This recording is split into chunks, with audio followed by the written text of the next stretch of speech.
Hello. मैं सच बोल रही हूँ सर। आप अनिरुद्ध जी के गिटारिस्ट हैं ना? आपको म्यूजिक डायरेक्टर बनने का मौका मिला है। आपका डायरेक्टर निलंकारिया में आपका इंतजार कर रहा है। आप गाना कंपोज करने जा रहे हैं। अगर आपको मुझ पर यकीन ना हो तो पूछ लीजिए। अनिरुद्ध को खुद को नहीं पता है। मैं मजाक कर रही थी। आपने कैब अपने मोबाइल से बुक की है तो आपकी डिटेल मेरे फोन में आ गई थी। मेरे फोन में ट्रू कॉलर ऐप है। वो तो ठीक है, लेकिन डायरेक्टर मेरा इंतजार कर रहे हैं, ऐसा किसने बताया? ये सब जानने के लिए पीएचडी करनी पड़ेगी। लक्ष्य पर ध्यान देना काफी है। फिल्म इंडस्ट्री के टेक्नीशियन ईसीआर में शिफ्ट हो गए हैं। मैं हफ्ते में 3 बार उधर जाती हूँ। इसके अलावा किसी भी इंसान का नाम और फोन नंबर काफी होता है। सारी डिटेल्स निकल जाती हैं। अबे सिर्फ डरा रही है। Excuse me.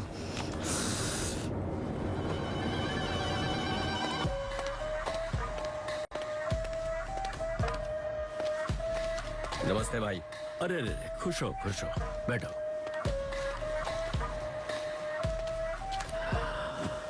हाँ बताओ, तुम्हें कैसे पता चला कि कोई मुझे मारने वाला है? क्यों नहीं आप ही एमएलए कार्तिकेयन का मैसेज सुन लीजिए। अरे राजनीति एक युद्ध है दोस्त। मैंने पैसे के बल पर लगातार 3 बार मृगदा वेलु को उसके ही चुनाव क्षेत्र में हराया है, लेकिन वो अब भी लोगों का चहीता बना हुआ है। उसका बेटा मानिकम वो राजनीति में आना चाहता था, लेकिन मृगदा वेलु अपने बेटे को इस गंदी राजनीति के दलदल से दूर रखना चाहता था। पर उसका जो बेटा है वो बहुत शातिर है। वो निर्दलीय खड़ा हुआ निगम चुनाव में और जीत भी गया। उसके बाद वो काउंसलर बना। अब मृगदा वेलु चाह कर भी कुछ नहीं कर सकता। उसके बहुत सारे समर्थक हैं, लेकिन इसके बावजूद आने वाले चुनाव में वो अपने बेटे को लड़ने नहीं देगा, लेकिन खुद लड़ेगा और फिर जीत कर मिनिस्टर बनेगा। लेकिन हमारी स्थिति कमजोर है। अगर आने वाले चुनाव में मृगदा वेलु की जगह पर उसका बेटा लड़े तो हमारा फायदा हो सकता है। मैं क्या कहना चाह रहा हूँ समझ रहे हो ना? अगर मैं जिंदा नहीं रहा तो मेरा बेटा मेरी जगह लेगा। उसे आसानी से हराया जा सकता है। इसीलिए ये दावा हो रहा है कि कार्तिकेयन ने ये साजिश रची है। लेकिन तुम्हें ये रिकॉर्डिंग मिली कहाँ से? एमएलए कार्तिकेयन के घर पे जो ड्राइवर काम करता है और उसका बावर्ची भी मेरा ही जासूस तुम है। उनकी जिंदगी से क्यों खेल रहे हो? दरअसल उसके दिमाग में करप्शन का कीड़ा घुसा है। उसकी सोच वैसी ही है, पर मुझे ऐसा नहीं लगता कि वो मेरा खून करवाएगा।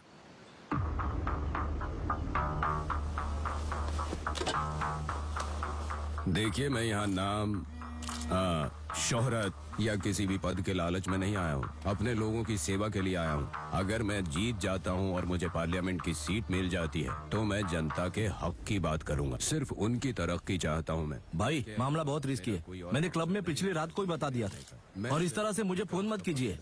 कल रात तुम नशे में धुत थे, इसलिए मैं तुम्हें अब कॉल कर रहा हूँ। नशा उतर गया होगा। लगता है श्रद्धांजलि के पोस्टर चिपकाने की जरूरत पड़ेगी। उन्हें एक भरोसामंद गैंग चाहिए। मैंने तुम्हारा नंबर दे दिया है। ध्यान रहे नेताजी पर कोई आंच नहीं आनी चाहिए।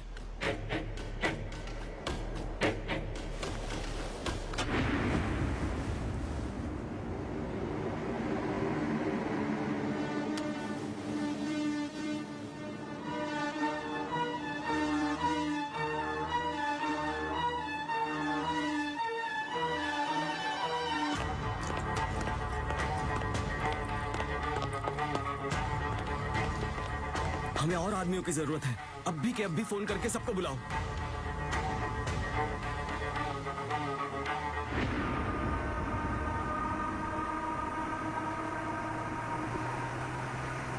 Kilavedu Chengalpattu Hills. Head northeast on Chengalpattu Tirupuru Road.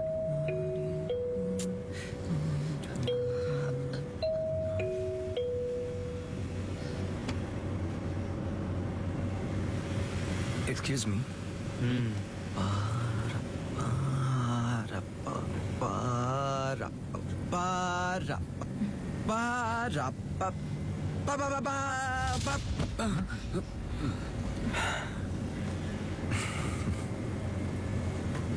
Thriller genre, theme on scary.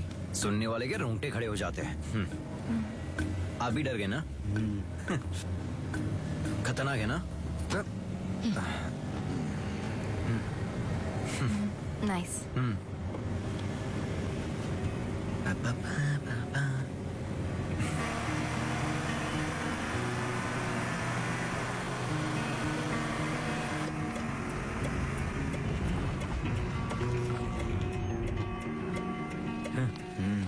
Yamuna, क्या हुआ अंकल?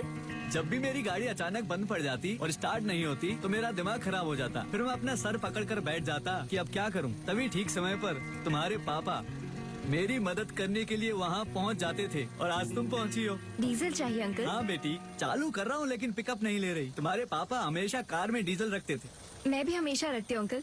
ये कार मेरे पापा की है ना? 1 मिनट। टाइम देख। संडे को ज्यादा ट्रैफिक नहीं होता है सर।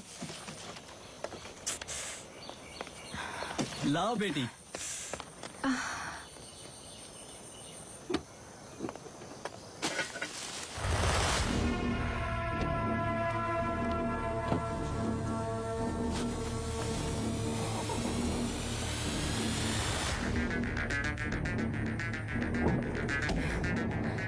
जमुना, अंकल एयरपोर्ट जा रहा हूँ, पहले ही देर हो चुकी है। आते ही गूगल पे कर दूंगा, ठीक है ना बेटी?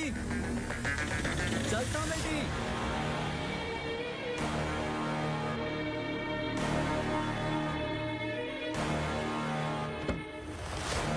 हमें शादी के लिए देर हो रही है, चलना नहीं है क्या?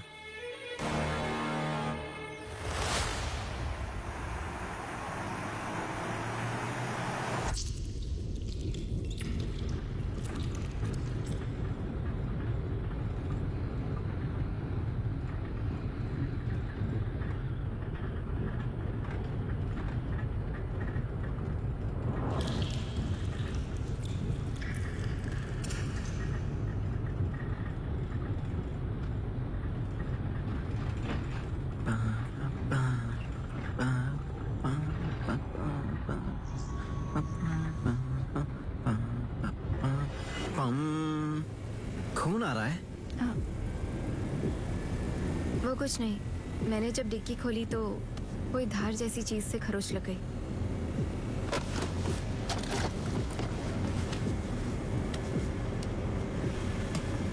पम पम पम पम पम पम पम पम।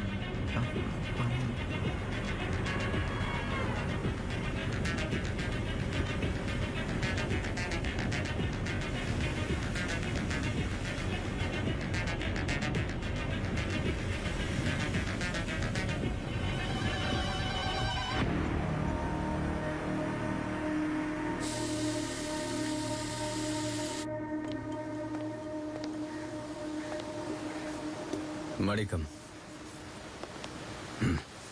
अपने बाबा को लेकर परेशान मत हो। तुम्हें अगर कोई भी मुश्किल हो मुझे कॉल करो।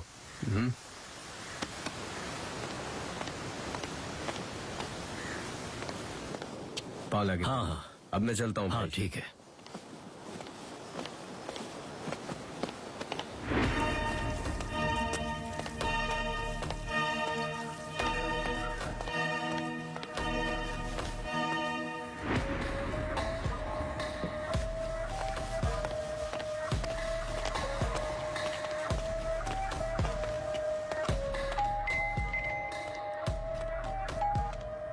नेताजी, क्या सेवा करें आपकी?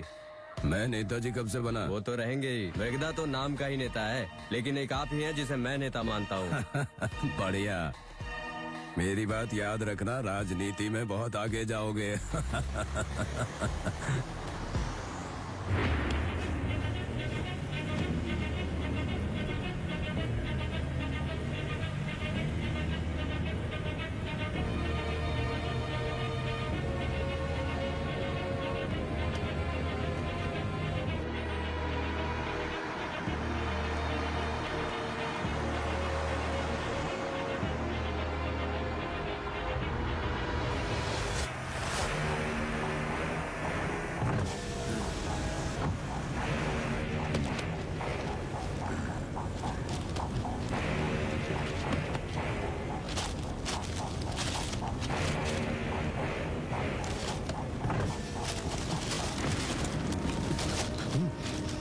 इस अखबार को बाहर फेंकने के बजाय तू ये साबित कर सकता है कि तू शादी में गया ही नहीं था।